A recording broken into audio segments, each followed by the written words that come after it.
Stathopoulos and Josh Phegan come together in an incredible podcast, Grow, Scale, Master. An energetic approach to drive progress, master skills, build strengths and put the strategy back into rapid business and personal success.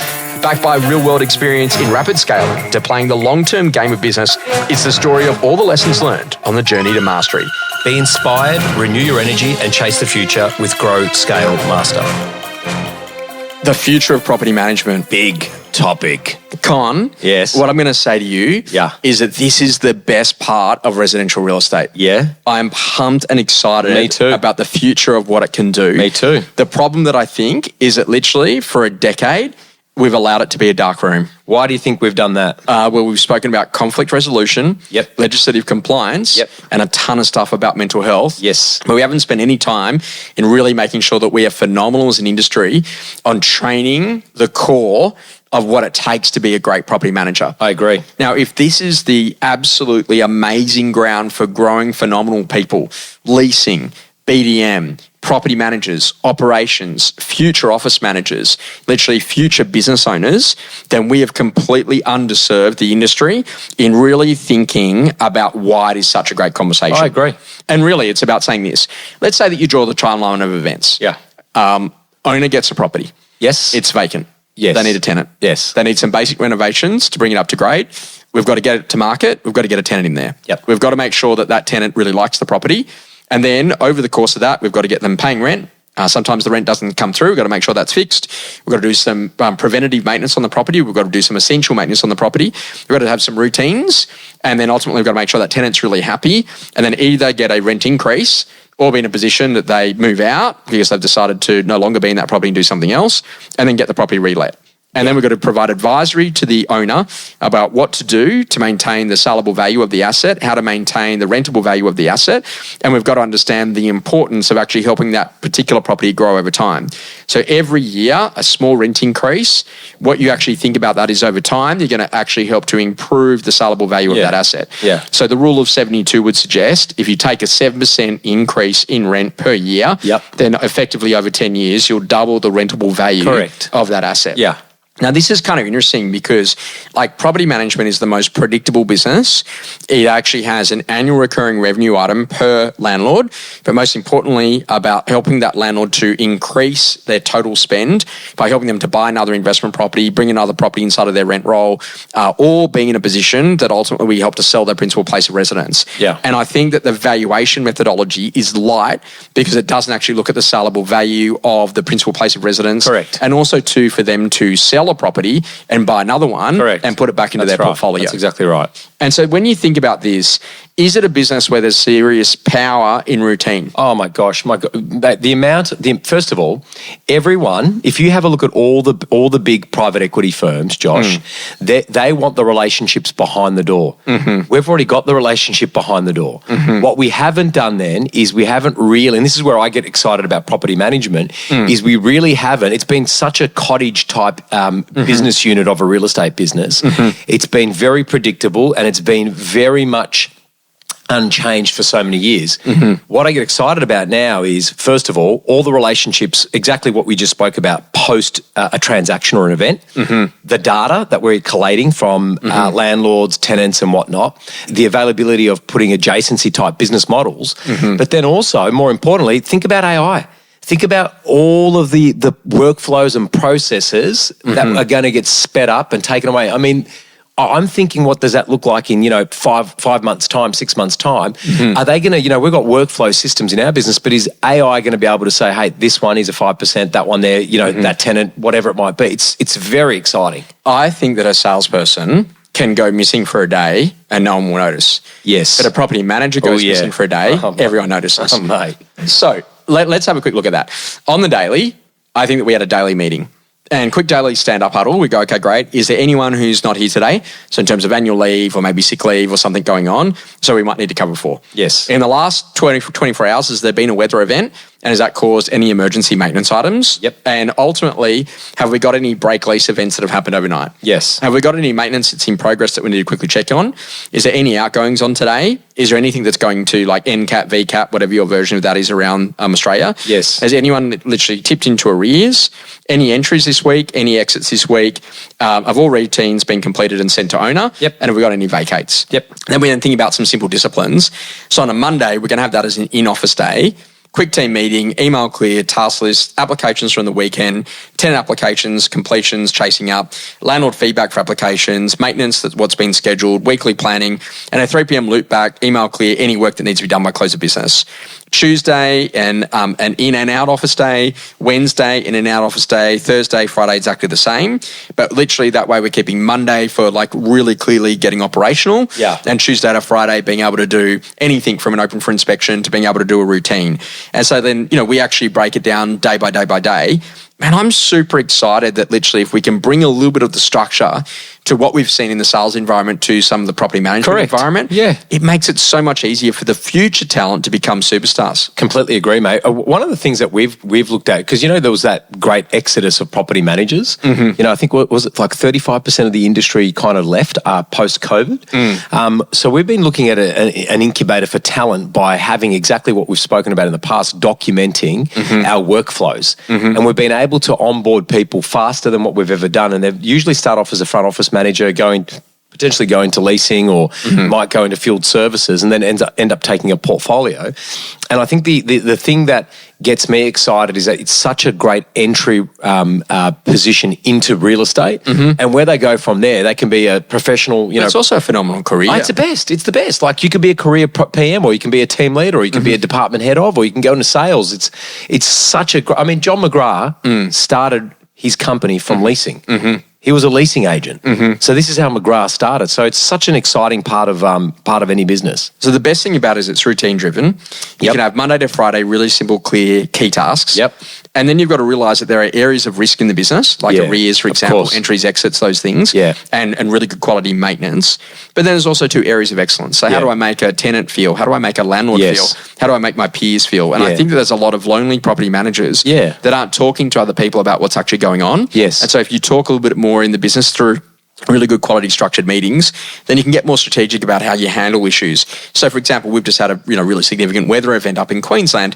Well, there's lots and lots of maintenance items that have come out of that. Yes. So how do we manage expectations to go and handle that? Do you know what it is too, Josh? It's and I say this to with respect to all redheads. It's you're smiling, looking at me going, what are you going to say, mate? Property management has been like the redheaded stepchild of a sales business. What do you mean?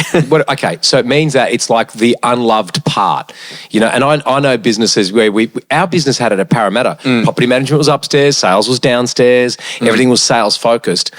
I think the second that people realise that this is the really only saleable asset of your business, it's a great profit and revenue generator. It's a great lead generator. It's a great marketer. It's a great customer service experience for your community.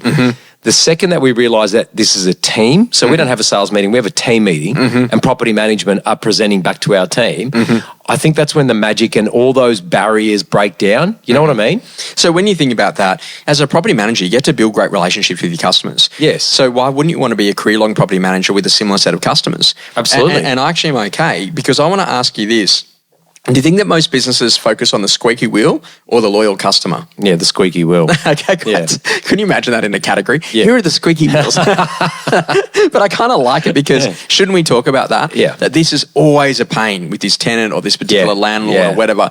So let's bring them back in and get the relationship back on track if we've got maybe a communication issue. Yes. Now, we've been a big driver about saying inside of property management businesses, hey, we believe that there's potentially 3 people that might have a relationship with the landlord. Yep. So the property manager or the functional items, BDM or the property management growth specialist around the growth of the portfolio with the owner. Yep. And then literally once they get to a certain level of spend or a certain number of transactions or on a certain amount of loyalty, we definitely need to make sure they've got a relationship with the director. Yeah. So and I said this to a director recently. I said, I've had my investment property with you for 22 years.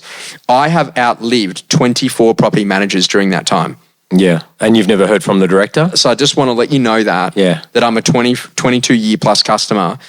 where's the thank you card or the quick text or the phone call or the market report or the dinner voucher occasionally. Something. Yeah, you're right. It's so easy, taken right? for granted. Yeah, it is. And so that whole idea is it's interesting because this is where the power of automation could come in. Yep. Or the power of better quality human moments. So, hey, Josh, thanks so much for being one of our landlords for 22 years. Yeah, Josh, you've been great. Here's a little voucher at Amazon for $100 to say, you know what, go buy yourself something special. Yeah. Because you've actually been great with us. You know what? We took, when we did our PM session with you last year, the landlord love calls. So our team now, every day, we make 3 calls to a landlord just to check in. And you know what the first reaction was, Josh? What's that? What's wrong? Right. Why are you calling me? And for me, as a business owner, I was just like, wow, that was an aha moment that they connect a phone call from our office to something is wrong. And it was amazing to be able to go, hey, no, Josh, there's absolutely nothing wrong. I'm just calling to check in. You know, I haven't spoken to you for a while. I've never spoke or had the pleasure of speaking to you. Thank you for being a customer. It's so easy to be able to make that human moment memorable. And you know what the best thing about it is? You get to diffuse anything. If you've got a detractor and you don't even know you've got a detractor, you get to diffuse it by just picking up the phone. This is that whole idea that this is a channel to grow future talent. And I remember that, for example, the Army, and I remember this quite a lot when I was growing up, they had a really big ad in the newspaper every week. For the Defence Force, yeah. And become a cadet. Yeah. And so what you do is like learn how to fly, fighter planes. I remember. And I was like, oh, how good's that? Get a trade. But this is that whole idea. Why don't we think about that literally when you come out of university, you know, we've got all these kids that are graduated and respectfully are becoming Uber drivers. Yep. It's like, hey, you know what? We're going to give you a 4-year cadetship in property. Yep. We're going to teach you everything there is to know. First of all, great in leasing because you get to learn a lot about people and properties. Yep. Then you get to do a great property management role where you get a year or 2 years about learning about properties and financials and how it all comes together in property investment. BDM. Then you do a year in BDM, which teaches you a lot about customers and how you bring them into the fold. And you have the opportunity to either go into any of those roles full time or to then move into a different thing, either operational type roles inside of a business or sales, office managers, or you can then move into a sales environment where you might decide to be an EA or you might decide to be a salesperson inside the team to actually link. And I just think that this is interesting because if I went to most property managers in the country and said, how do you grow your income? Most of them are like, well, I guess I asked for a raise. Yeah. And I'm like, well, no, I actually think there's a menu here. How do you increase your average amount of rent? How do you increase the total number of properties that you manage? How do you get your existing landlords to buy another property? How do you get them to bring another property? And can you get paid if you can encourage a landlord to sell their principal place of residence? So we took your advice and that's exactly what we did. Not the principal place, we're doing that analysis right now, but we did say if a property manager identifies because here's the thing, sometimes they think you're really good at managing property but not great at selling it because they've got a relationship because the agent orphaned the client all those years ago, right? So what we've done now is we've incentivized our PMs every time that they refer a seller, they get $500. Experiences that rapidly shaped you. Con, this is potentially a little bit PTSD, but I know that my dad had 500 properties under management. Yeah. Because every month I had to lick 500 envelopes. And mate, we didn't have the wet sponge they had at Australia Post. You didn't have a folding and inserting machine or something like that? We were in the country. Man. Oh, you were the folding and inserting machine. man, every school holidays. You poor guy, man. Mate, I'll tell you, every meal, occasionally I can still taste it. I just got the taste too. That gum. The glue. Oh man. Yuck. Oh man, idea or experience that's rapidly shaping me is how easy how effortless. Like I went to a great restaurant, Bert's, right, a couple of weekends ago. Oh, yeah? Yeah. There's an inside joke there, folks. I pushed back this podcast because of that. But anyway. I heard it was delicious. It was delicious. It was delicious, right? But how effortless people can make great experiences. And it's just the way you're greeted. You know, it's so simple, just a smile and, you know, hey, yep, we've already seated the other party. It's, you know, what type of water would you like? Tap, still, sparkling? Menu selections, the way that the waiter actually just went through and was very patient and went through. I just think, you know, watching people that enjoy their craft and are well trained is such a pleasure. Something that's changing your view. Although not new, that belief of VUCA world of volatile, uncertain, complex, ambiguous, what I've learned is I think that where the superpower is now is in your ability to be able to be calm and to be able to continually sell a vision that others want to buy. And I just think that literally, if you can develop the ability to remain calm when others have lost theirs, it makes a huge difference. How do you than do that? anything else. How have you done that? Because you're always very calm and level-headed. How have you done that? I think I just breathe in and really think about how do I put some sunshine into this dark environment. Yeah, I like that. You know, my first sales manager taught me, if you're ever put into a situation where you can't remain calm, just pause, exit, and come back to it. Like, for example, hey, Josh, you just got me on the fly. Can I just give you a call back? I just got to finish what I was doing, and then let's regroup and, recircle back to this. And I think that's a really important part, is that, like, literally you got to stay pretty focused on that. And I just think that it's really, really important to be, and just think, like, there was a great old school poem, and I think, like, I'll read it to you and tell you whether or not this makes sense. If you can keep your head when all about you are losing theirs and blaming it on you, if you can trust yourself when all men doubt you but make allowance for the doubting too,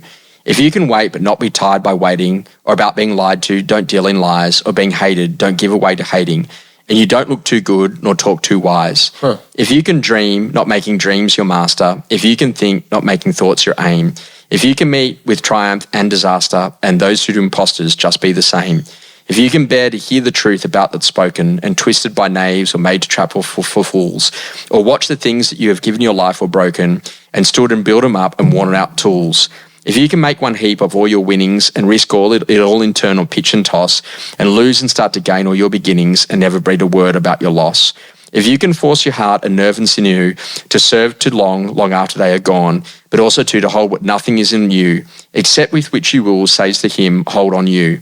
If you can talk with crowds and keep your virtue, or walk with kings and not lose your common touch, if neither foes nor loving friends can hurt you, if all men can count with you, but none too much, if you can fill unforgiving minute with 60 seconds worth of distance run, yours is the earth and everything that's in it. And which is more, you'll be a man, my son, by Rupert Kipling. Wow. And I just think that literally that whole ability is that literally the ability to be able to hold the nerve is what makes a massive difference in your success. Yeah, I agree.